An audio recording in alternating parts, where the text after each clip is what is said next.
3 तास लिफ्टमध्ये अडकला, शाळेतला सर्व अभ्यास संपवला, बाहेर रडत असलेले कुटुंबीयही हादरले. 8 वर्षांच्या मुलाचं सर्वत्र कौतुक. फरीदाबादमधील ओमॅक्स रेसिडेन्सी सोसायटीमध्ये घडलेली ही घटना सध्या सर्वत्र चर्चेचा विषय ठरत आहे. एका साध्या संध्याकाळी सुरू झालेला हा प्रसंग काही वेळातच थरारक बनला आणि अखेरीस प्रेरणादायी ठरला. संध्याकाळची वेळ होती. इमारतीत नेहमीप्रमाणे लोकांची ये-जा सुरू होती. मुलं खेळत होती. काही जण ऑफिसमधून घरी परतत होते, तर काही जण बाहेर जाण्याच्या तयारीत होते. सगळं काही नेहमीसारखंच होतं. या सोसायटीत राहणारा 8 वर्षांचा गौरव देखील त्या दिवशी नेहमीप्रमाणे ट्युशनला जाण्यासाठी घरातून बाहेर पडला.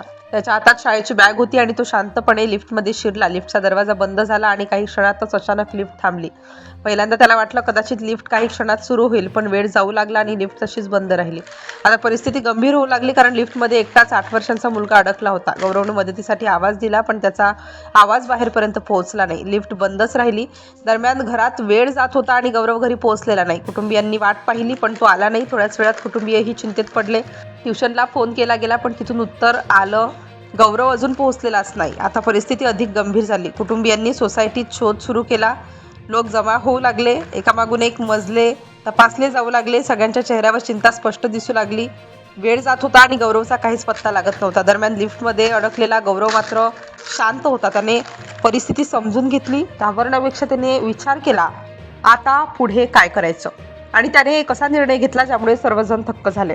त्याने आपली शाळेची बॅग उघडली, लिफ्टच्या जमिनीवर बसला आणि अभ्यास सुरू केला. वेळ जात होता. लिफ्ट अजूनही बंद होती, पण गौरव शांतपणे अभ्यास करत राहिला. बाहेर मात्र तणाव वाढत होता. कुटुंबियाची अवस्था वाईट झाली होती. शेवटी कुणीतरी लिफ्ट तपासण्याचा विचार केला आणि तिथेच सर्वांना धक्का बसला. लिफ्ट उघडण्यात आली आणि आज जे दृश्य दिसलं ते पाहून सगळेच थक्क झाले. आत गौरव शांतपणे बसून अभ्यास करत होता. जवळपास 3 तास तो लिफ्टमध्ये अडकला होता, पण तो रडला नाही, घाबरला नाही. उलट त्याने त्या वेळेचा उपयोग करून शाळेचा आणि ट्युशनचा गृहपाठ पूर्ण केला. लिफ्ट उघडताच कुटुंबियांनी त्याला मिठी मारली. बाहेर उभे असलेले लोकही आश्चर्यचकित झाले. 8 वर्षांच्या मुलाचं धैर्य पाहून सर्वांनी कौतुक केलं आणि हा प्रसंग सोशल मीडियावर व्हायरल झाला. आज या छोट्या मुलाच्या शांततेचं, संयमाचं आणि धैर्याचं सर्वत्र कौतुक होत आहे. कारण संकट कितीही मोठं असलं तरी शांत राहिलं तर मार्ग नक्की सापडतो, आणि हे एका 8 वर्षाच्या मुलाने दाखवून दिलं.